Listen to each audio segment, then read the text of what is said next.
Dear friends, in this video I'd like to share with you part 2 of my teaching series on 5781, the Hebraic year that we are just entering into and what it means for us as believers today.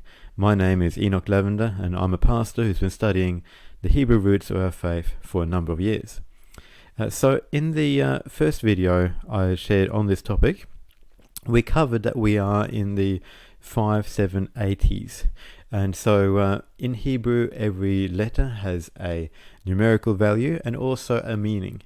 And the Bible is full of plays on the meanings of words, on the meanings of names, and it ties it often into destinies. For example, Jacob's prophecies over his sons all related to the meaning of their names and tied it into a destiny and purpose God had for these children. And so as we're heading into 5781, this year has a name, and what does it mean and what does it tell us about how we should act in the year ahead? Now the 5780s are symbolized and carried by the pei character, which means a mouth. So it has to do then with speaking. So we are in a decade where the focus on the Hebraic calendar is on how we speak and what we say. So our first year now, 5781, talks about the letter Aleph. Aleph has a numerical value of 1 and is then what we see for 5781. In the previous video, we spoke about how Aleph is actually a silent letter. And so perhaps that is telling us that before we speak, we need to learn the art of being quiet, the art of listening, of hearing what other people are saying, of hearing from God. We need to learn not to promote ourselves and push ourselves forward, but let God do the speaking, let Him do the talking. So that's what we covered in part 1 of this message. Now in part 2, we want to delve deeper into the meaning of Aleph and see how it ties in to God Himself and to us as human beings here on earth. So Aleph and God. Aleph is tied in with God Himself, and so as we begin this decade of the 5780s, we are to begin by talking about God, talking about who He is, what He does, His character, His personality. We should speak about Him first. Many of God's names begin with the letter Aleph. For example, Elohim, Eyon, the Lord Most High, Adonai, Adid, which means glorious, Aleph, which means Lord, Olam, the everlasting God, and even His sacred name, I am who I will be, He said. Each word of that phrase begins with the letter Aleph. In other words, Aleph, Aleph, Aleph. Abba Father, again, begins with Aleph. In Hebrew, there are so many names for God. Why so many names? Well, what you talk about is where a language develops and where culture develops. So if you look at languages for people living in snow-covered areas, they develop all kinds of words to describe the snow in their area. I grew up in Norway, and we've got a whole number of words there that you do not have in English to describe the characteristics of snow at various temperatures. That's because we talk about snow, we play with snow, we see snow, we know snow. Now in Hebrew, there's all these names for God, and that's because they talk about Him a lot. And that is our example that we are to follow. He is to be on our mouth, He is to be in our heart, and we are to speak of Him, not just in a generic term of God, but to know Him as Adonai, as Lord, as Adid, the glorious one, as the I am, as Abba Father, who cares and who is with us right now. Now Aleph is linked in with God's master plan. Now the letter Aleph is composed of 3 letters brought together. And you can see that on the graph here of the letter Yud and another letter Yud down the bottom and a Vav diagonally across. Now those letters put together have the numerical value of 26, which is identical to that of God's sacred name Jehovah in the Bible. But there's more to this word picture that we see in the letter Aleph. You see, each yud represents and means a hand, and so there's one hand reaching down from above and one reaching up from below. Perhaps it will look something like this.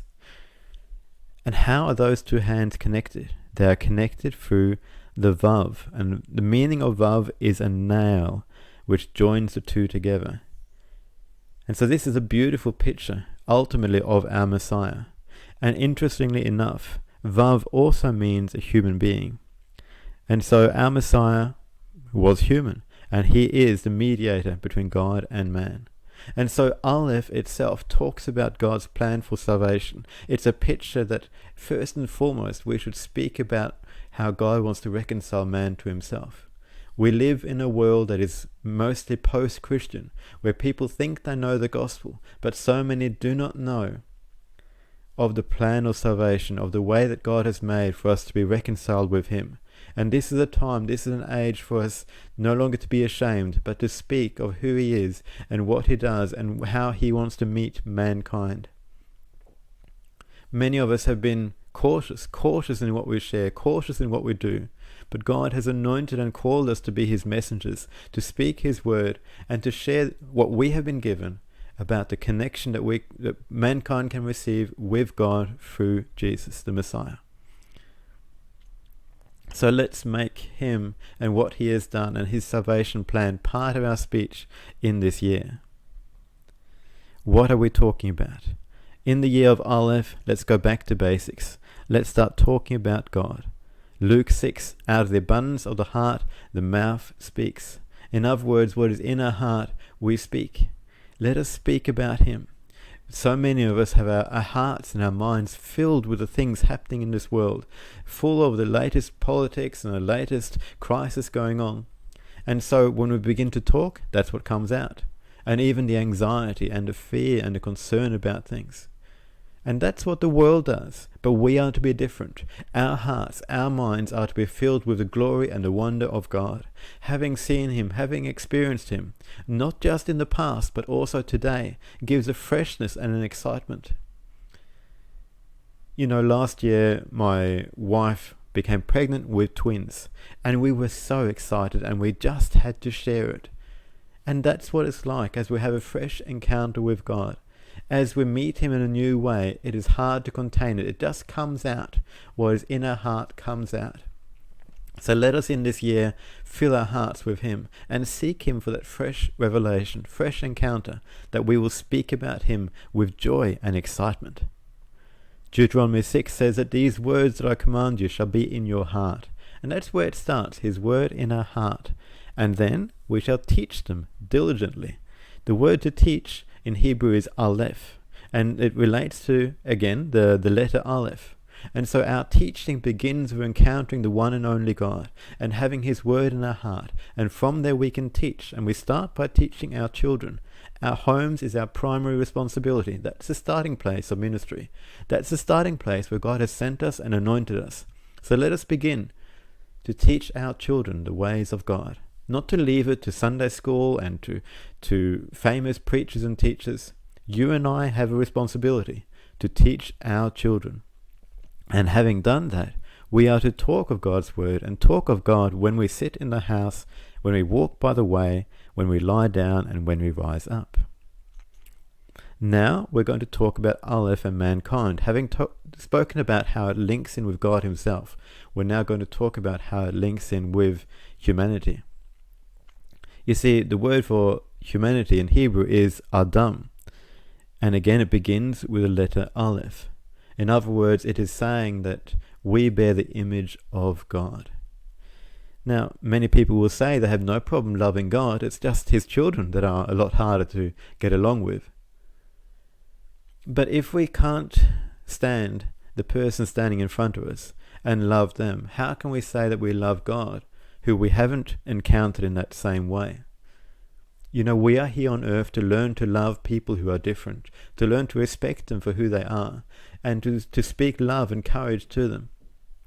That is what we're called to do. And as we do, that will help us and prepare us so that we are actually honoring God with our lips and our heart. James warns us that Sometimes people will bless God with our mouths and curse men with the same mouth. Now our mouths are to speak the same thing. Speak blessing to God, speak blessing to man. Titus 3 warns us about speaking evil of man, especially leaders and rulers. And the word there to speak evil is to blaspheme. Now we are used to blasphemy relating to God himself and speaking against God. But actually how we speak about our leaders is also called blasphemy when we speak evil of them. So let's be careful how we speak of leaders. Even those who we don't agree with, those that we are concerned about, let's still address them with honor. So in this year of Aleph, let us speak more about God and speak love and blessing to man. Now Aleph and the Lord's return. Aleph is used in the word acharon, which means the last days in Hebrew. And in 2 Peter 3, he says that some people are asking the question with doubts in their mouths and hearts, saying, where? Where is the promise of his coming? In other words, when is the Lord returning? And they are mocking that he's not going to return.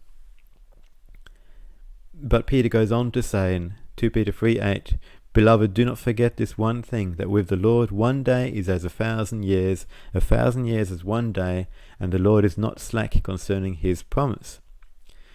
Now, it's interesting that Aleph is the name for the letter that has the value of 1, but Aleph also means 1,000. And so, as you look at the word for 1 day and 1,000, they are so similar. So in Hebrew it's Aleph and eleph. Eleph means 1,000, Aleph means 1. And so they're easily mistaken for each other because they're actually written the same in Hebrew, except for the vowel points that have been added in more recent times. But in other words, for some of us, we can think the Lord's return is very, very near, think it's coming tomorrow, but actually it's down the track. And for others, we think it's way down the track, it's 1,000 years from now, but actually it's coming tomorrow. So the message is that 1 is like 1,000, that we might think it's tomorrow or we might think it's 1,000 days' time, but let's be ready for his return now. Let's be ready, for the King is coming. So Acharon is the last days, and we are in the last days. A lot is happening in our world, and let us be ready for his coming. The blessing of Aleph. When Rebekah left home to be with Isaac, her chosen by God bridegroom, a blessing was spoken over her that she, being just one, will become elephim, or in other words, thousands. And so God is a God of multiplication. And he wants to take the little that we have, just the one person that we are, and multiply to thousands. So let's be faithful in this year with the light and revelation we've received from God. Share it with others. Share the message of what God has given you. Share your testimony. Share your story of how you encountered God. Share that one story of what he has done in your life and see that impact. And impact maybe just one person or maybe impact the thousands. But be faithful with the light you have received, and may God multiply what you have received and turn it into the eleph, meaning the thousands. So 5781, the decade of the mouth. We're learning when and where to be silent. We're filling our hearts with God, so we can't help but speak about him. We speak love and blessing to man, treating man as the image of God. Let us be prepared for his coming and receive his blessing of multiplication as we obey him with what we've got. So thank you for joining us for this presentation, and I'd encourage you, if you're interested in learning more, subscribe to our channel, and you can also go to our website, which is www.pastorenoch.com.au, to learn more, to find articles, resources, and to support our ministry. God bless you.